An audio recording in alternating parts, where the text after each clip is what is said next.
श्री सदगुरु महाराज की जय। वेद दर्शन योग ऋग्वेद संहिता मंत्र 35 मूल।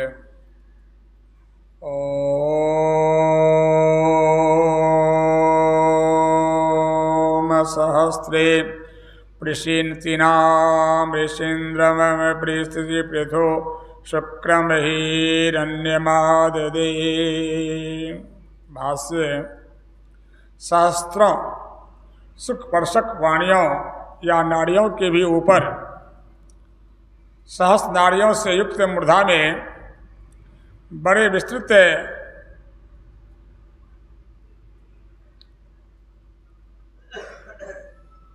खुशीजनक हितकारी सुखप्रद कांतिपुरी वीर्य को धारण करूं, मैं उत्प्रेता हूँ। देखिए मंत्र कितना बढ़िया बात। इस मंत्र में ऋषि कहते हैं हमारे देह में बहुत नाड़ियां हैं। नाड़ी बड़ी रोग का प्रयोग किया गया है। नस नाड़ी जो आप बोलते हैं, जाल बिछा हुआ है शरीर में नाड़ी का, नस का। आपके दिमाग से लेकर के आपके पैर तक ऐसे जाल बिछे होते हैं जैसे देखिए मकान की ढलाई में लोग छड़ बिछाते हैं छत में। ऐसे ही देखिए इतनी नाड़ियां हैं, इतने नस हैं। इसलिए आपके पैर में अगर कुछ चींटी काटता है तो दिमाग में बात पहुंच जाती है, कोई डस लिया, कुछ काट लिया, चुभता है तो आप जान जाते हैं। इतनी नाड़ियां हैं शरीर में, उसमें सहस्त्रों, सहस्त्र कहते हैं हजारों, हजारों नाड़ियां हैं। हजार नस नाड़ियां शरीर में फैली हुई हैं। लेकिन ऊपर, उसके भी ऊपर सहस्त्र नाड़ियों के ऊपर मूर्धा में, मतलब जहां पर कि आप ध्यान करते हैं, इसको तुरीय अवस्था कहते हैं। आँख में जीव का वासा जगने की अवस्था में आँख में होता है। जिनको नींद नहीं आ रही है अभी तो आप आँख में हैं, और जिनको नींद आने लग गई चले गए आप नीचे कंठ की ओर सरक रहे हैं।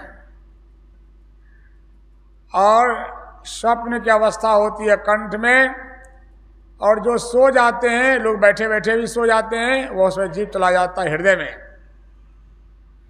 लेकिन ये तीन अवस्थाओं में जो नाड़ियां हैं वो आपको किसी काम की नहीं हो रही है। तो शरीर का पोषण हो रहा है, हृदय है, पीठ है, सब में नाड़ियां हैं।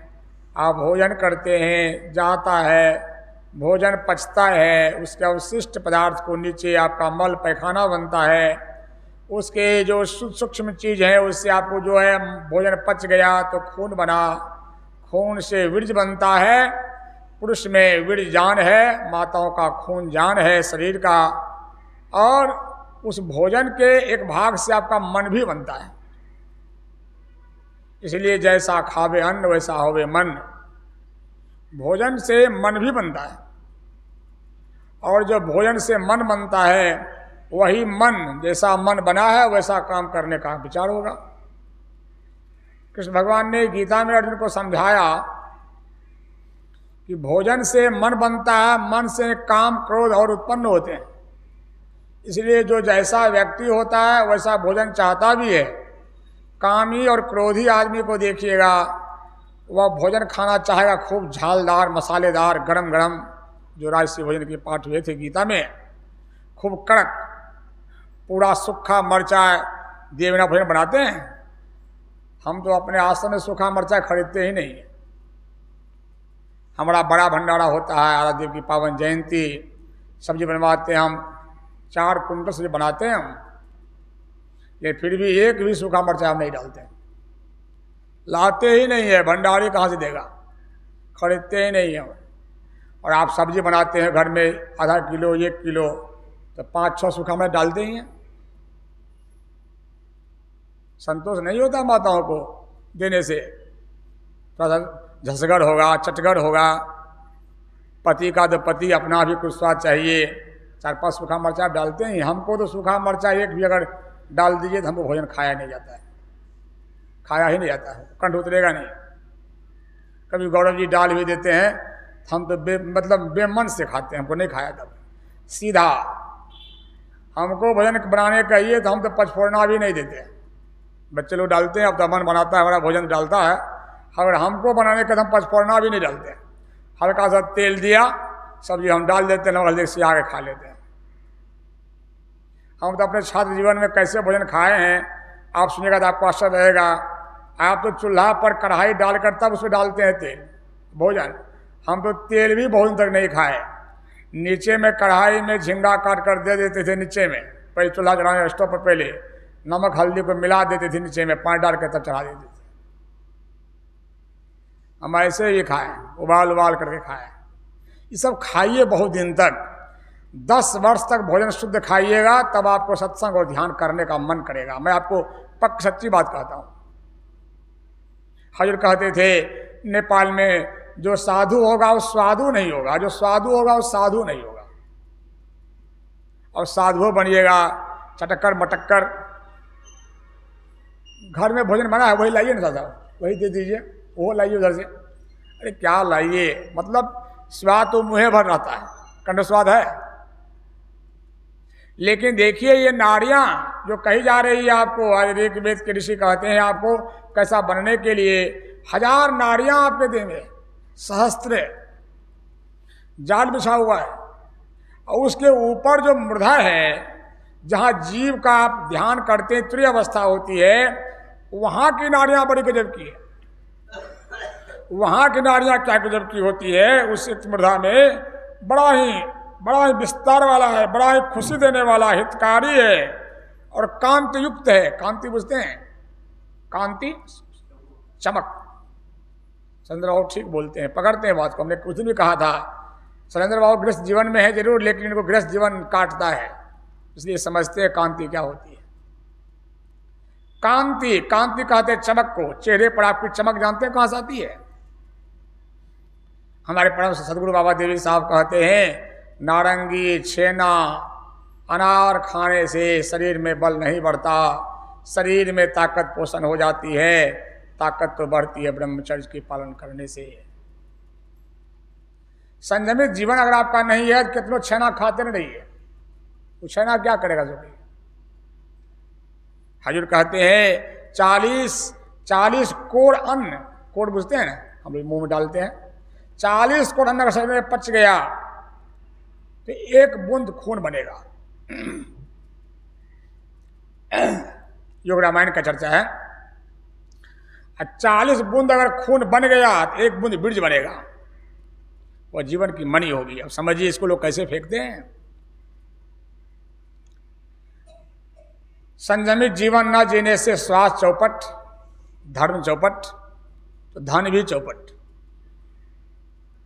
संयमित जीवन अगर नहीं जिएंगे तो आपका स्वास्थ्य चौपट, कुछ नहीं सुहाएगा आपको, काम रोजगार कुछ नहीं सुहाएगा। और आपका धन भी चौपट। अगर आप संयमित जीवन ना जीते हैं तो आपके यहाँ लक्ष्मी आना पसंद नहीं करती है, आपको धन भी नहीं होगा।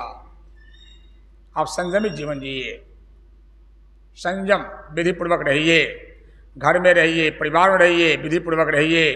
और देवी कहते हैं घर में रहना नियम से तभी शांति है, तभी चैन है, तभी आनंद है। पशुवत जीवन नहीं जीना चाहिए, जानवर तरह जीवन नहीं जीना चाहिए। जानवर तरह जीवन जिएंगे तो आपको जिंदा नरक में आप पल रहे हैं। नरक है, जिंदा नरक। संत कबीर साहब ने अपनी भाषा में कहा कि नर नारी सब नरक है, जब लगी दे सका। नरकमय जीवन जीते हैं आप, आपकी आत्म सुख खत्म, क्षय हो जाती है आपकी। देखिए कह रहे हैं कि सहस्त्र नाड़ियां जाल बिछी हुई है देह में आपको, आप मूर्धा में जाइए, मतलब आंख से ऊपर चढ़िए। सूक्ष्मता, ऊपर का मतलब सूक्ष्मता, नीचे का मतलब स्थूलता। समझाते हैं जो हम लोग को समझाते हैं, इस पुस्तक में हम दिए हैं। ऊपर का नीचे सूक्ष्मता, मतलब ऊपर चढ़िए, मतलब क्या? सूक्ष्म में गमन करिए। वहां जो नाड़ियां आपके देह में है उसमें क्या है? कहते वो ऐसी नाड़ी वहां पर है कांति युक्त में तेज, अमृत चूता हुआ सुखमन के झीना नाल से अमृत धारा बही रही। जो चेतन नीचे उतरता है इंद्र घाटों में, तो देखिए हजूर क्या कहते थे, संसार का ज्ञान होता है, विष का पान होता है, दुख का भान होता है, हम तरप तरप कर मरते हैं, अपनी शक्ति को घाटे में उतार लीजिएगा, संसार का ज्ञान होगा। अब विष का पान का मतलब बुझते हैं, संसार तो जहर है। आप मानिए ना, जोक देखें, जोक पानी में जोक होता है, जो माता धान रोपती है तो जोक पकड़ लेता है। और जोक मारने का उपाय जानते हैं? नहीं जानते हैं? नमक दीजिए मर जाएगा। नमक जो है जहर है इसकी, अगर जोक पकड़ लिया आपको, उसके मुंह पर नमक दीजिए, मुंह उल्टी कर खोल मर जाएगा। जोक जब किसी गाय के शरीर में अगर जोक पकड़ ले, गाय के थन में, तो क्या लेगा वो? दूध नहीं पीता, खून पिएगा। गाय के थन में, अगर गाय के थन में जोक पकड़ ले तो खून पी जाएगा गाय का, लेकिन गाय का बछरू अगर गाय के थन में मुंह दे तो क्या मिलेगा उसको? दूध मिलेगा। उसी प्रकार से सुषमन के केंद्र बिंदु पर तुरंत मूर्धा में जाकर के अगर वृत्ति आपकी ठहर जाए, दृष्टि टिक जाए, तब अमृत पीजिएगा। खूब समझिए इन बातों को। और वही वृत्ति, वही चेतन अगर 9 द्वार में अगर सटा दीजिए तो आप जहर पीजिएगा। तन नव द्वार हो रामा, अति ही मलिन हो ठामा। सरकार कहते हैं 9 द्वार में तो मलिन है। वह चेतन, अब देखिए ना, हम जीवित हैं तो हमारी आंख देख रही है, मतलब हम हैं इसमें, हमारा कान सुन रहा है। अब हमारे प्राण पखेरु उड़ जाएं तो फिर हमारा आंख कान काम नहीं करेगा, कुछ नहीं काम करेगा। ना आंख काम करेगा, ना कान काम करेगा, ना नाक ना काम करेगा, ना हाथ काम करेगा, ना पैर काम करेगा। क्यों? उसे कोई निकल जाता है।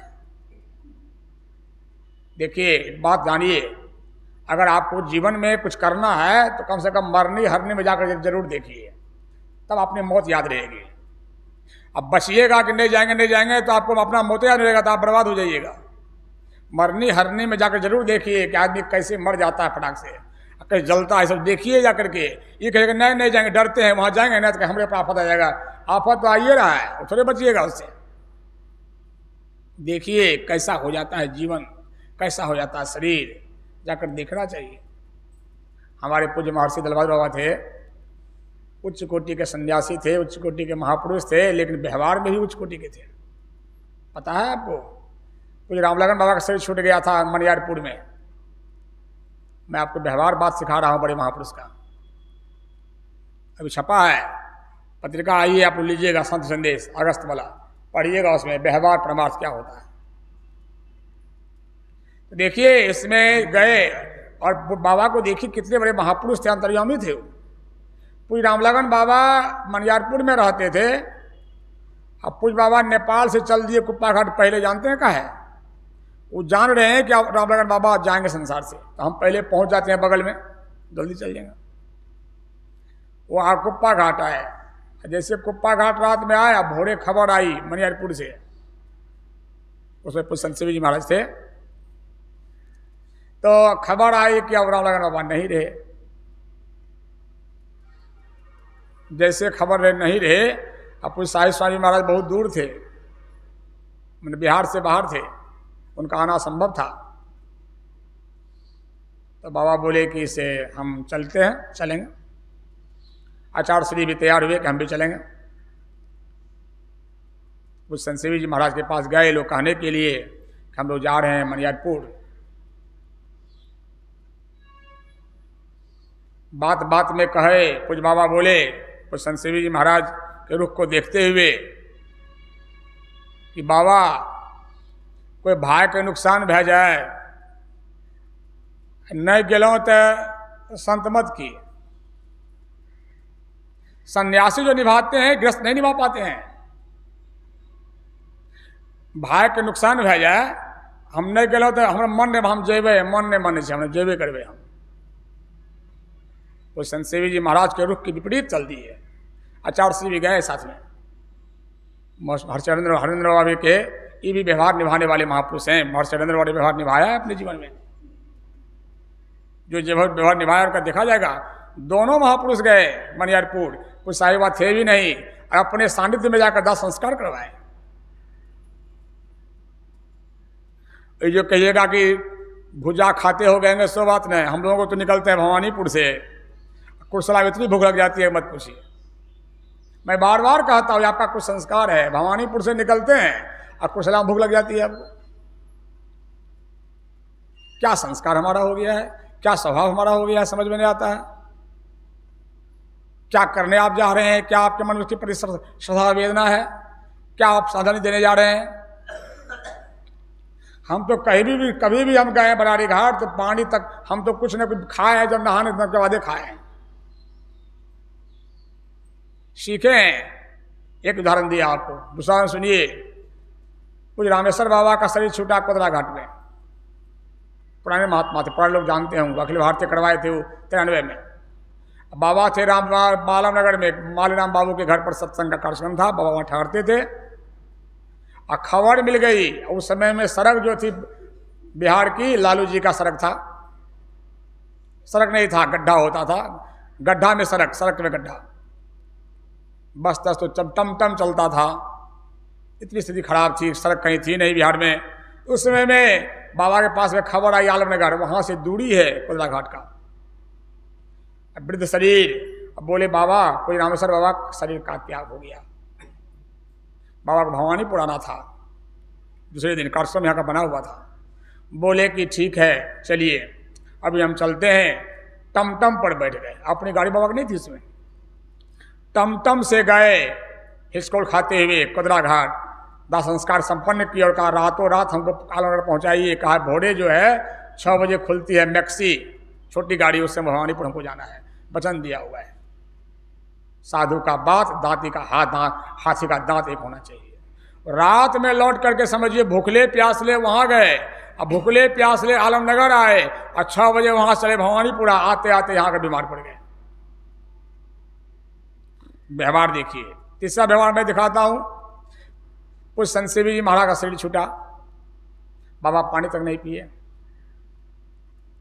रामन बाबा ने कहा दवाई लेना रहे तो कहाँ सीख ले, भाई के नुकसान होला बाद नहीं खाई जाए।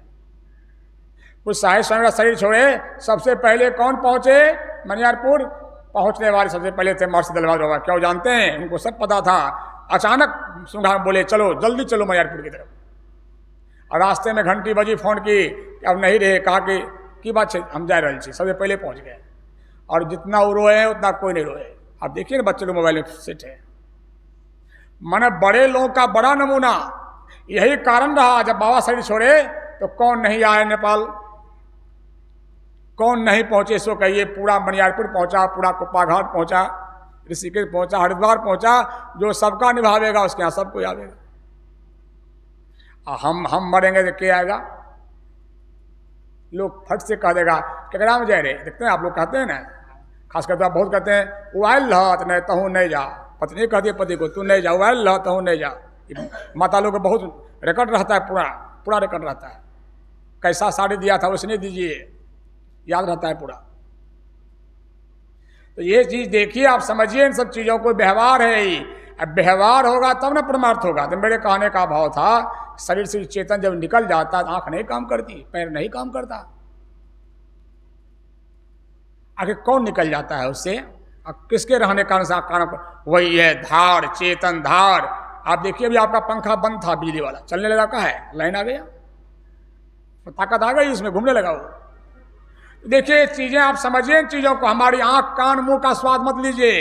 ये आंख जो सुंदर देखते, सुंदर बीच में कोई घुसता तो सुंदर दिखता है। बड़ा आदमी का आंख छुइएगा, मुंह छुइएगा, मतलब आंख कान का सुंदरता नहीं है। सुंदर का कारण उसमें शक्ति जाती है तो सुंदर दिखती है। ये हार चाम मांस कहीं सुंदर होता है? अरे सुंदर तो आत्मा है, निकल गई तो सुंदरता खत्म। कंचन भर का कल श्राद्ध संपन्न हुआ, हम देखा उनके शरीर गिरने के बाद बड़ी हुई है, लेकिन धीरे धीरे गला झुकने लगा। शरीर गला जहाँ कोई झुक जाए कि नहीं, उस शरीर पर कौन निकल गया उससे? कोई तो निकल गया। वही है चेतन। ऋषि कहते उसी चेतन को, जो असली चीज तुम्हारे शरीर में भीतर में है, उसको कहाँ ले जाओ? मूर्धा में, मतलब दोनों आंख के ऊपर ठहराओ। यही है, जब तक आप जीवित है इस काम को करिए, जीवित में काम करिए। ऊपर में क्या होगा? कांति, चमक बढ़ेगी आपकी।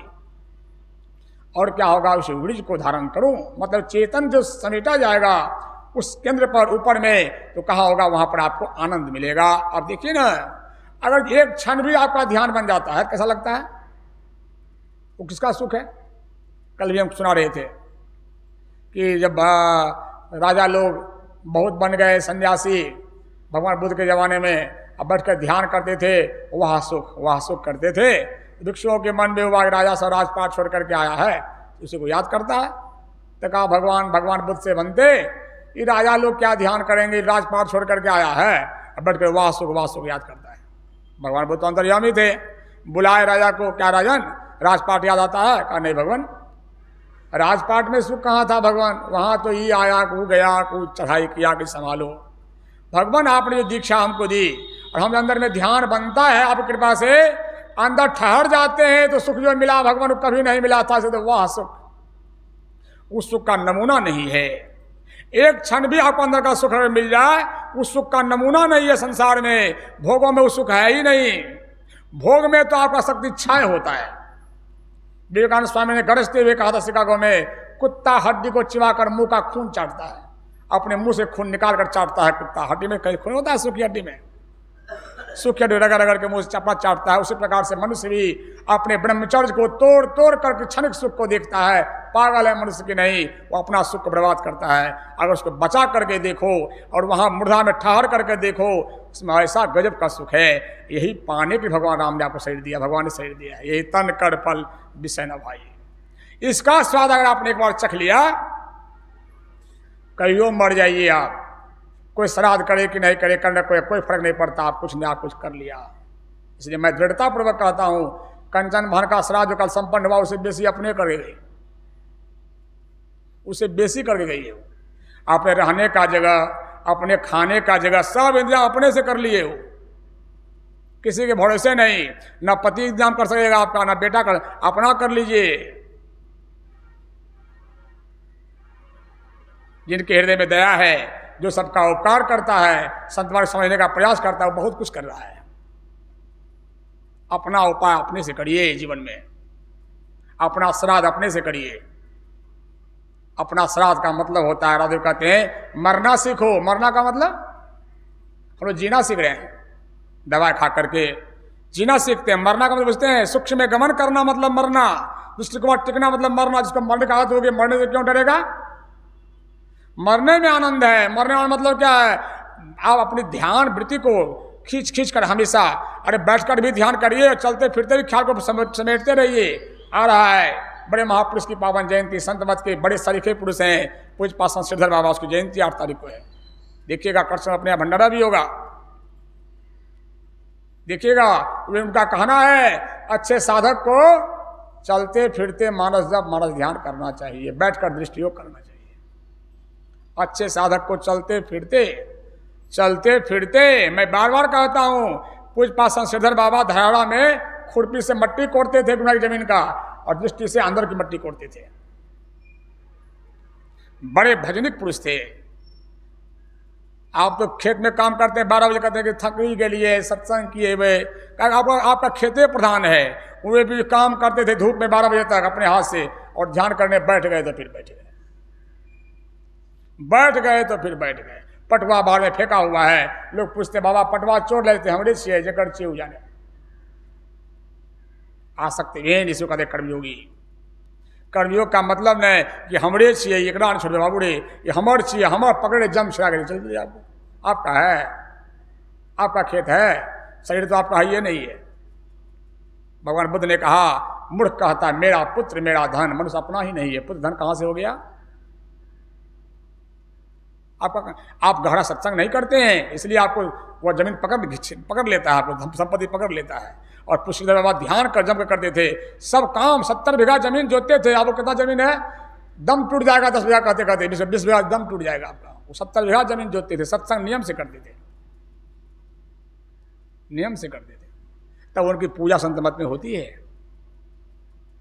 तब गुरुनाथ जी कह दिए थे, जो मैं हूं वह श्रीधर है। बोलिए, जो मैं हूं वह श्रीधर है, कि वो गुरु का वचन है। गुरु जीवन काल में बोल गए कि नहीं, नरवशिया को सत्संग में आराध्य का सत्संग लिए थे। गुरुनाथ का मैं तो नहीं जाऊंगा, श्रीधर को ले जाओ। सत्संग जम करके हुआ, को प्रणाम किए, कहा श्रीधर गया तो मैं चला गया।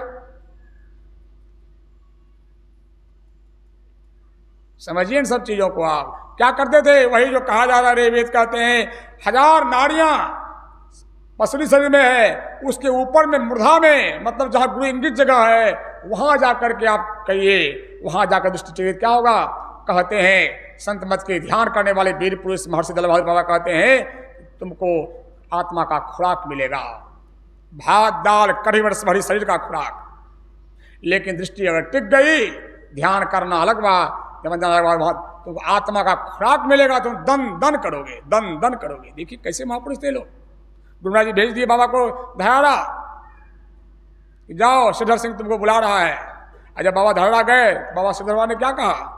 दल बहादुर बाबा, मैं आपको पहचानता हूँ, आप ध्यान करने आए हैं, मैं अपने हाथ से कमा कर आपको खिलाऊंगा, कमा कर खिलाऊंगा या मांग कर खिलाऊंगा, आप ध्यान करिए, जाइए आप ध्यान करिए।